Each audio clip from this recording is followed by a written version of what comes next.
ചട്ടിയിൽ വെച്ച് മീൻകറി ഇഷ്ടപ്പെടാത്തത് ആരാ അല്ലേ? മൺചട്ടിയിൽ മീൻകറി വെക്കുമ്പോൾ അത് പ്രത്യേകതരം ടേസ്റ്റാണ്. അപ്പോൾ ഇന്നൊരു മൺചട്ടിയിൽ പുതിയാപ്പിളക്കോര മീൻ വെക്കണത് എങ്ങനെയാണെന്ന് നമുക്കൊന്ന് നോക്കാമല്ലേ. ഞങ്ങളുടെ നാട്ടിൽ പുതിയാപ്പിളക്കോര എന്നാണ് പറയുന്നത്. ഓരോ നാട്ടിലും ഓരോരോ പേരായിരിക്കും. ഇന്നത്തെ ഈ പുതിയാപ്പിള എൻ്റെ ചട്ടിയിൽ കറിയാവാൻ പോകുന്നു. ഞാൻ മീൻകറി വെക്കുമ്പോൾ ഒരുപാട് ആഡംബരത്തിലൊന്നും ഉണ്ടാവില്ല കേട്ടോ. വളരെ സിമ്പിളായിട്ടായിരിക്കും. മീൻ മാർക്കറ്റിൽ നിന്ന് വരുമ്പോൾ തന്നെ ക്ലീൻ ചെയ്തിട്ടാണ് മേടിച്ചിട്ട് വന്നത്. എന്നാലും അതിൻ്റെ ഉള്ളിലെല്ലാം അവരത്ര ക്ലീൻ ആക്കിയിട്ടുണ്ടാവില്ല. അതൊന്ന് മാത്രം നമ്മളൊന്ന് ശരിക്കും ക്ലീനാക്കി നല്ലോണം ഉപ്പിട്ടിട്ട് നല്ലോണം കേക്ക് വെച്ചാൽ മതി. അപ്പോൾ മീനിൻ്റെ ഉളുമ്പ് വാസനെല്ലാം പോയി കിട്ടും. മീൻ നന്നാക്കുന്നതിന് മുന്നേ തന്നെ ഞാൻ തേങ്ങ നല്ല പേസ്റ്റ് പരുവത്തിൽ അരിച്ച് വെച്ചിട്ടുണ്ടായി. തേങ്ങ, മഞ്ഞൾപ്പൊടി, ജീരകം, വെളുത്തുള്ളി, ഇഞ്ചി ഇത്രയും ഇട്ടിട്ട് നല്ലോണം ഒന്ന് പേസ്റ്റ് പരുവത്തിലാക്കി വെച്ചിട്ടുണ്ടായി. അതിലേക്ക് മുളക് പൊടിയൊന്നും ഇട്ടിട്ടില്ല, വെറും മഞ്ഞൾപ്പൊടി മാത്രം ഇട്ടിട്ട് പേസ്റ്റ് പരുവത്തിലാക്കി വെക്കുക.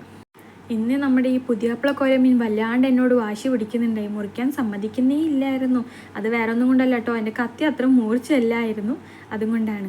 പിന്നെ അതിലേക്ക് നല്ലോണം കുറച്ച് ഉപ്പിട്ടിട്ട് നല്ലോണം കഴുകിയാൽ ഉളുമ്പ് വാസന പോകും. അതുകൊണ്ടാണ് 2-3 പ്രാവശ്യം ഞാൻ അങ്ങനെ കഴുകിക്കൊണ്ടിരിക്കും.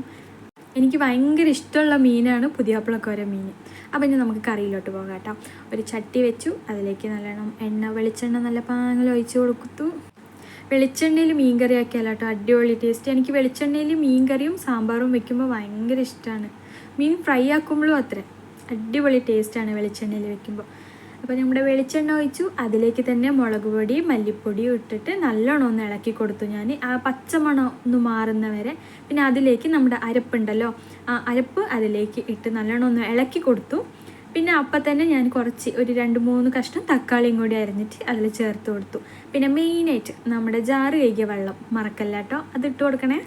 ഇനി അതൊന്ന് അടച്ച് വെച്ച് നല്ലോണം ഒന്ന് തള വരട്ടെ. തള വന്നതിന് ശേഷം നമ്മുടെ പുതിയാപ്പിളക്കോര, ഇന്നത്തെ താരം പുതിയാപ്പിള, നമുക്കതിലേക്ക് ഇട്ട് കൊടുക്കാം.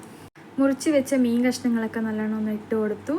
മീൻ കഷ്ണം എല്ലാം അതിൽ ചേർത്ത് നല്ലോണം ഒന്ന് ഇളക്കി നമുക്കൊന്ന് മൂടി വെച്ച് നല്ലോണം ഒന്ന് വേവിച്ചെടുക്കാം. നല്ല വെന്തതിന് ശേഷം മേലെ കൂടെ ഇങ്ങനെ എണ്ണ തെളിഞ്ഞ് വരും. അപ്പോൾ അത് വെന്തോന്ന് അർത്ഥം. ആ സമയത്താണ് നമ്മുടെ കരിയാപ്പല മേലെ കൂടെ ഒന്ന് ഇട്ട് കൊടുത്താൽ അതിന് നല്ല ഒരു മണം വരും. പിന്നെ മീൻ കറി റെഡിയായി. വളരെ സിമ്പിളായിട്ടാണ്. ഞാനിവിടെ ഉള്ളി ഇടില്ല, മീൻ കറിക്കൊന്നും ഞാൻ അങ്ങനെ ഉള്ളി ചേർക്കാറേ ഇല്ല.